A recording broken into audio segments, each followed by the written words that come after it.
Alright guys, I just got to the gym right now. This is Move Fitness over here to the sign. You guys can kind of see the building here. But anyways, I got all the footage up finally from, you know, the show 2 weeks ago, almost 2 weeks ago. The 2016 WNBF Washington State Natural. So I hope you guys all kind of enjoyed that kind of footage. One thing I really like doing is being able to get good footage of all the classes and posing routines and stuff for people, so I can get those up right away so people can kind of, there's nothing worse than like wanting to like wait to have to like see all your footage and stuff from on stage. So I try to get those up as fast as I could. But anyways, if you guys are like in the, you know, that are kind of not familiar with, you know, natural bodybuilding and stuff like that, and you live up here in Washington State, you know, Oregon, Idaho, even Montana. I will say I like the Washington State Natural. That show really is the biggest and best as far as like most competition, or you know, the best competition and stuff like that. That's got to be like the best one that we have by far in this area. So hopefully you guys, you know, can kind of tell from you know, the level of competition and stuff like that, the shows. And then again, those of you that are natural and stuff like that, and you may only think you only can do NPC shows.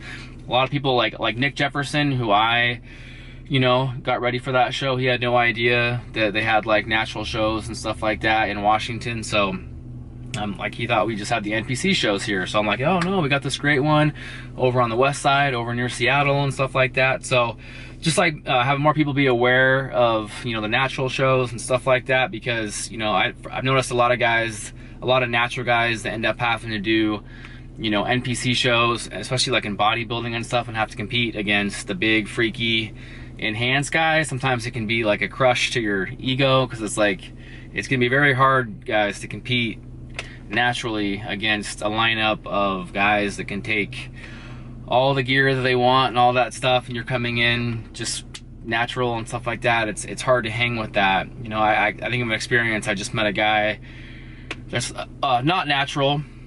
He competed last year in men's physique. He said 188 pounds. A year later, again, he's not natural. A year later, he's competing, and he says he's leaner.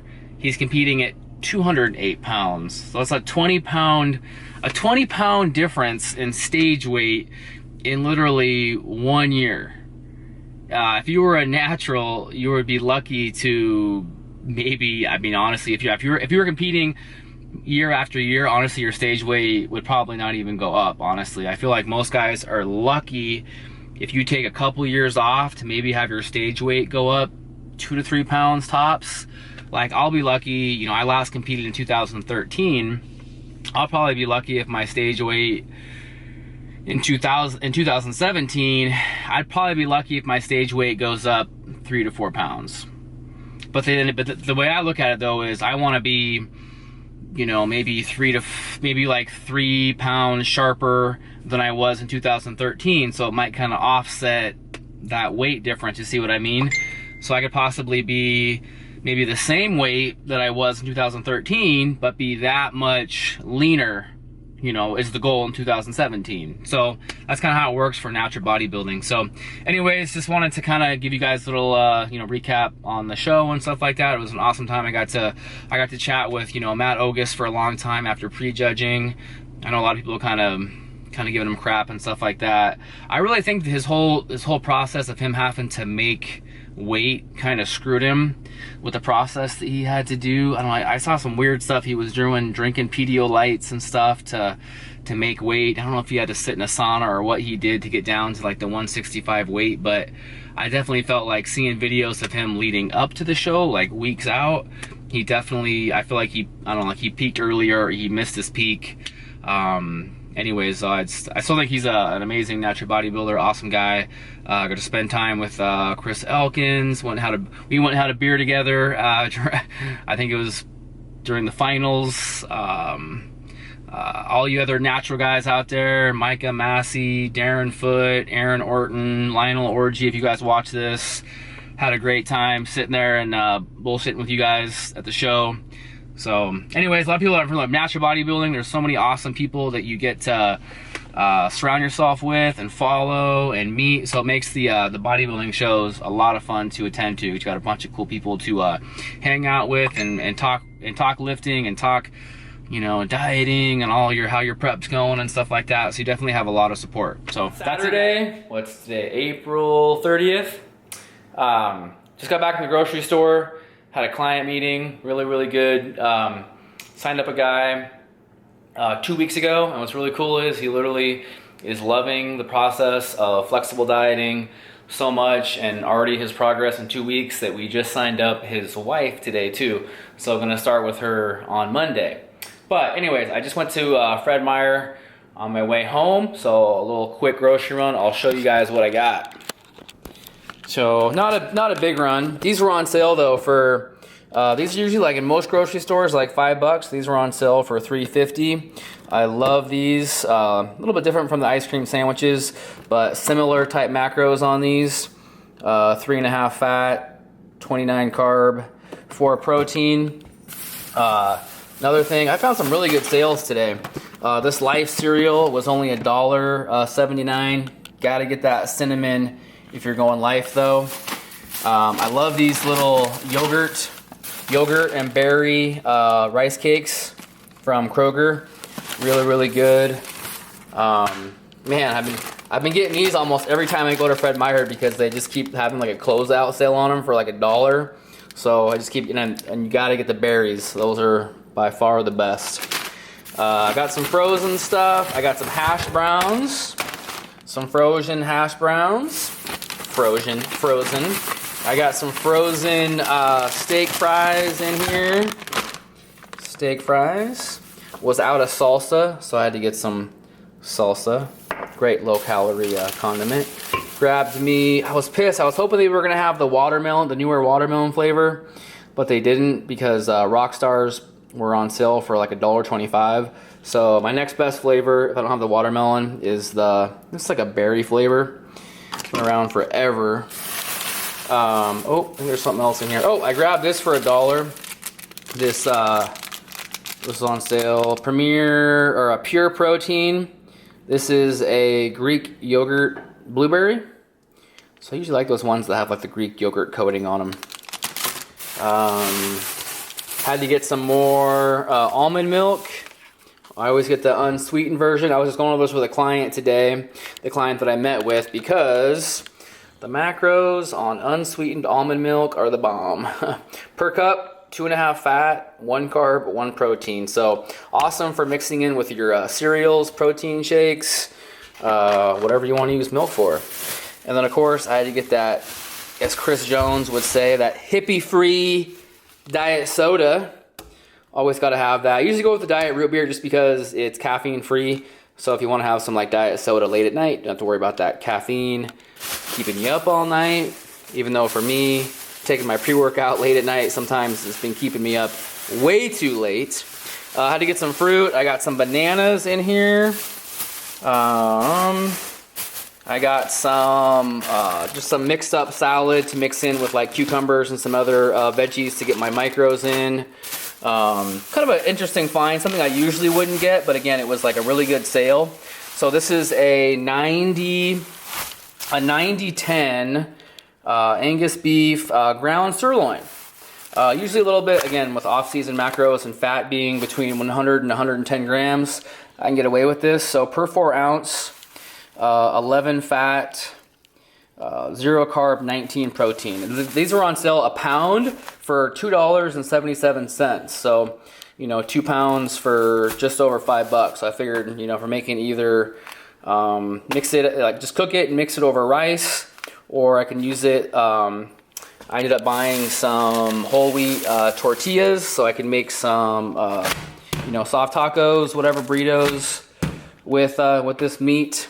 And then last, I just got some more. I've been on an orange kick lately, so I got some more oranges. So that's just my little grocery run. I like sharing those with people so they just kind of see what foods that I eat.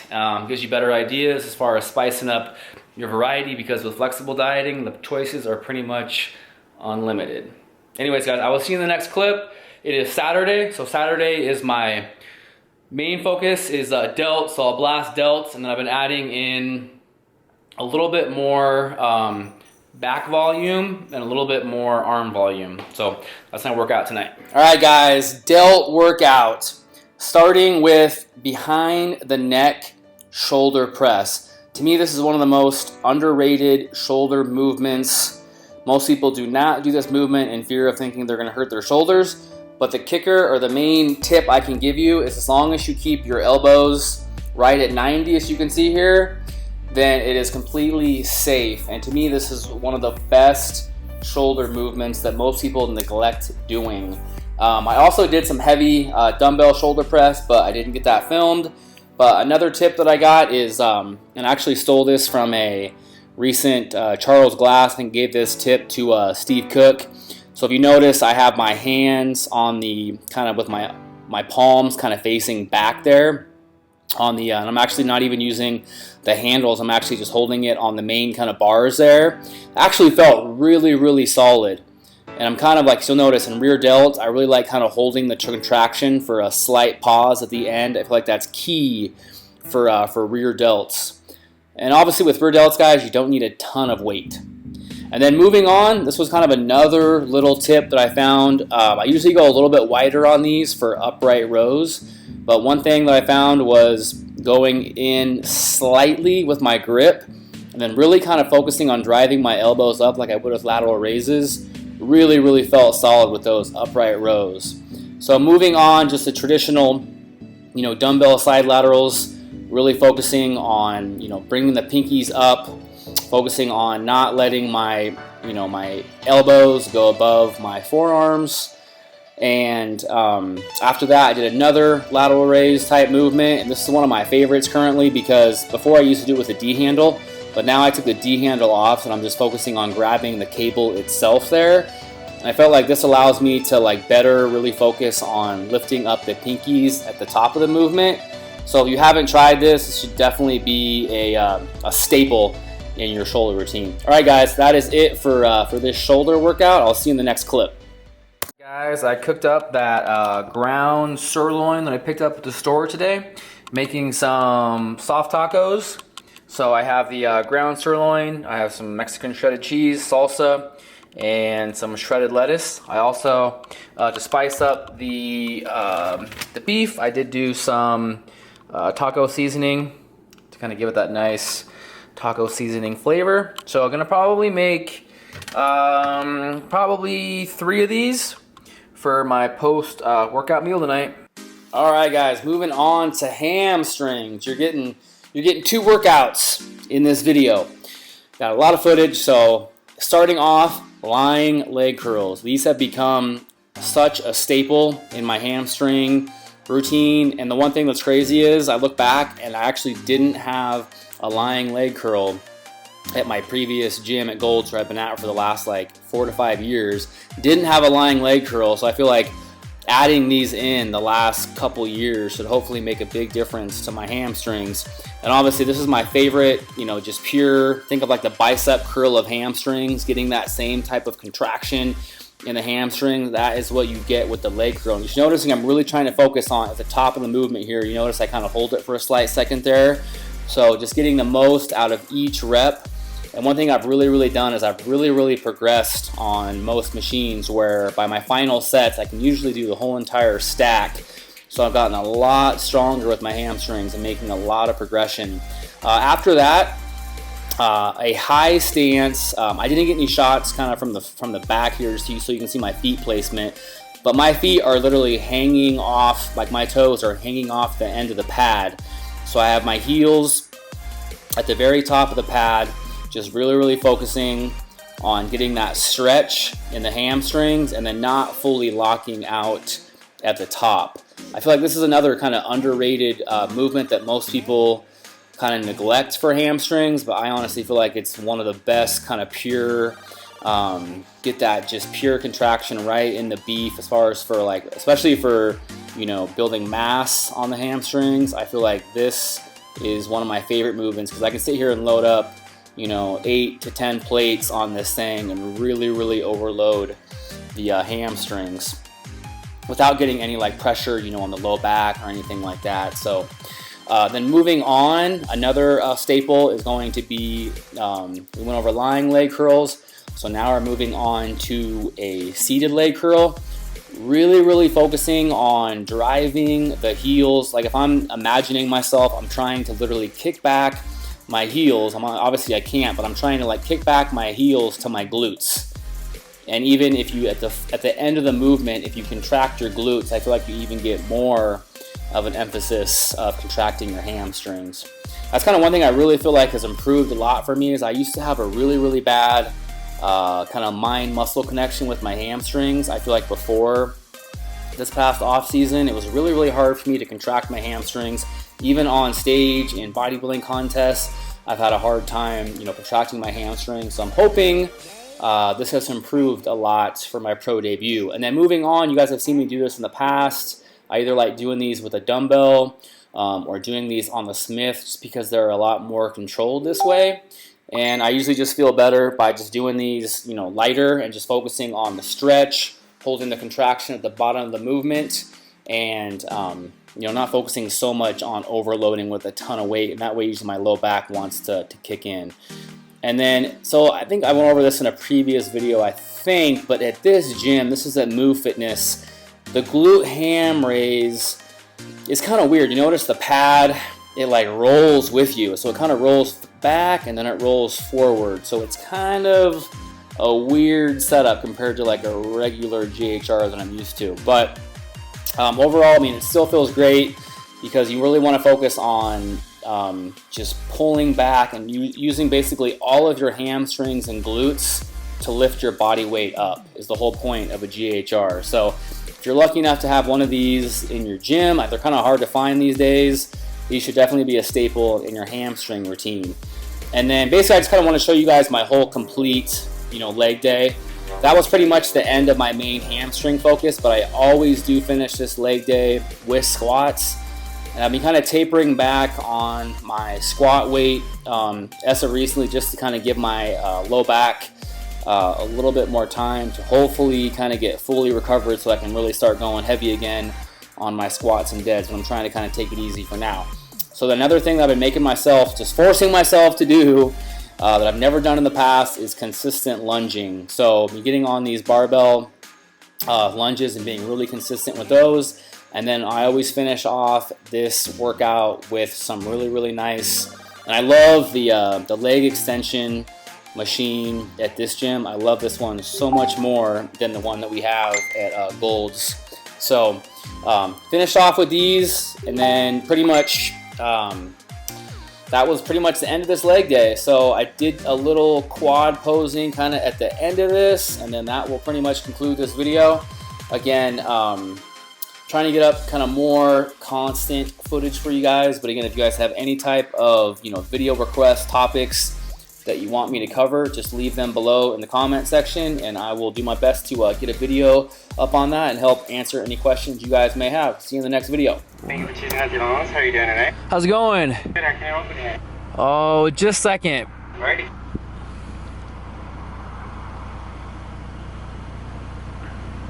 Going with the chicken and steak fajitas with some corn tortillas. So I will show you guys this when I get home. Alright guys, here they are. So you got some sour cream, chicken, steak, got some guacamole. I wish I would have asked for pinto beans. Mexican rice, and then I got some corn tortillas here. So about to devour this. So this was $9.77 for this whole plate of fajitas. Drive-through Italian or Mexican.